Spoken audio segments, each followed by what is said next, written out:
Hello, this is my accident and injury report for my department at Construct Plus in Saint-Eustache for University de Sherbrooke.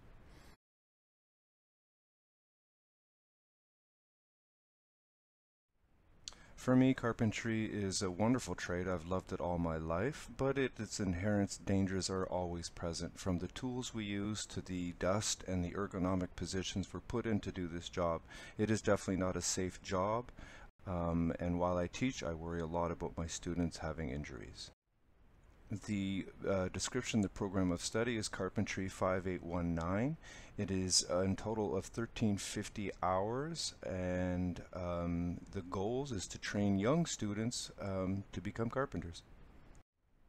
They are expected to develop effectiveness in the practice of the trade, to help students integrate into the workforce, to foster students' personal development and acquisition of occupational knowledge, and to promote job mobility.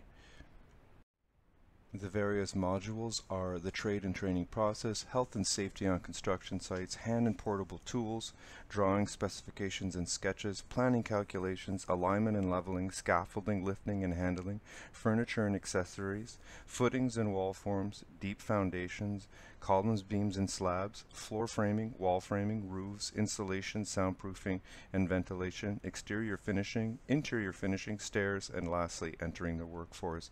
For me, the danger level in my department after looking closely at this list would be very high. It is a dangerous trade, and obviously we work with dangerous tools.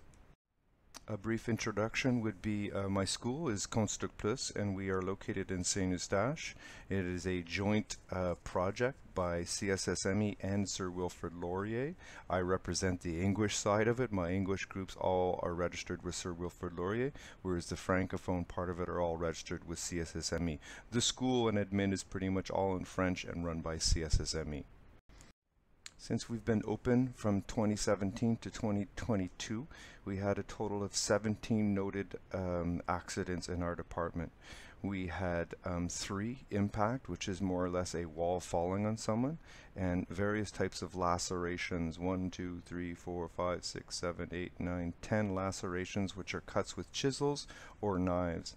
And then we move on to 2 accidents with a brad gun, a small nail gun, and 2 fall from heights by teachers, one of them being me. From this pie graph, you can observe that we had a total of 10 lacerations or cuts, 3 impacts, 2 gun accidents, and 2 falls. Surprisingly enough, I had a lot of difficulty obtaining a list of these accidents. Administration didn't really hold any records of smaller accidents. They had some, which was almost outsourced to another department, of more the accidents that were registered because they were trips to the hospital. So for the smaller cuts and stuff like that, I relied pretty much on notes taken by the teachers, notes taken by me.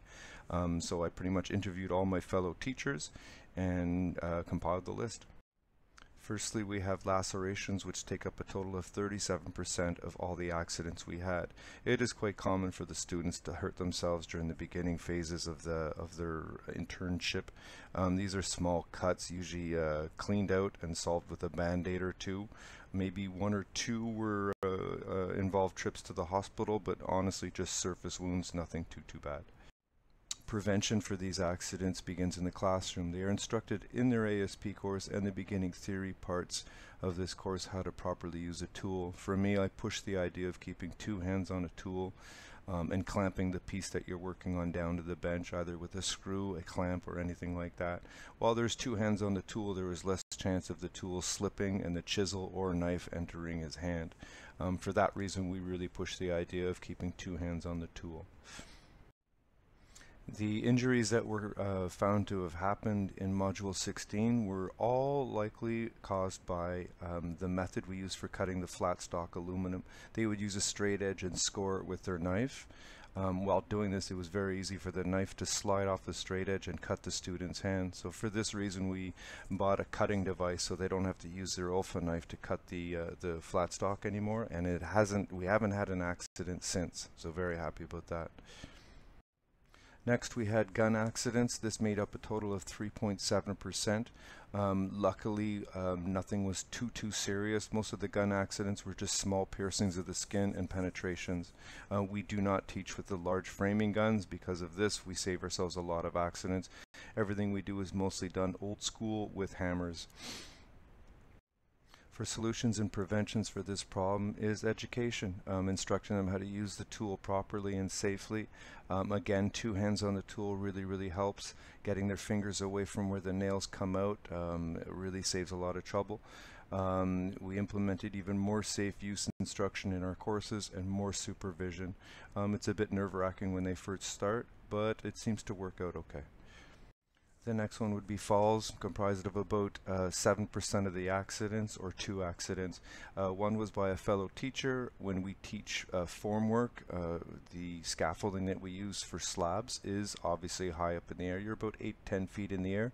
The teacher pretty much walked right off the form work and broke his leg. Also, the other accident was me. I slipped on ice and landed on my back and broke some ribs. The solutions and preventions for this course were brought in. We started implementing the use of harnesses while they're working at heights for the students and the teachers, and handrails were made mandatory while we're doing these exercises. Considering my little accident, a proper snow removal and the distribution of salt to make things less slippery outside really helped. Last but not least, we had impact. I wasn't sure really what to call this. This is pretty much for walls falling on people. When we do exercises in the warehouse, they build actual walls 8 feet high.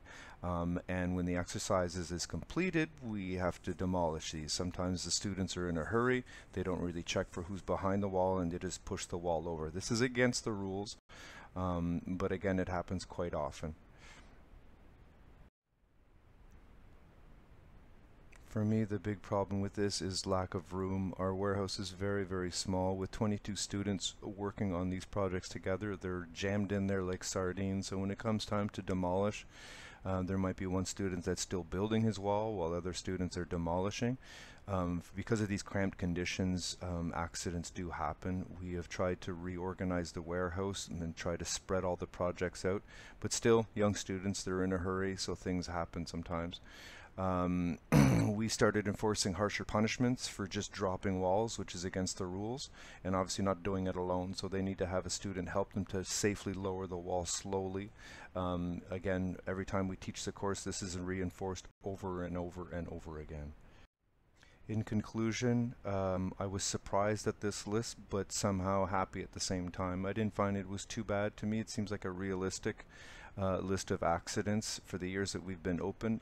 Knock on wood, we haven't had anything too bad. A broken leg, broken ribs for the teachers, you know, a serious accident, but nothing too bad. The cuts, the lacerations, I think this is quite normal for the learning curve for students. We will continue to try and prevent it, but all in all, I don't think it's too bad of a list, but it shows me that things still need to be improved. For me, health and safety is something that's a continuing effort that never really gets solved 100%. Thank you for your time.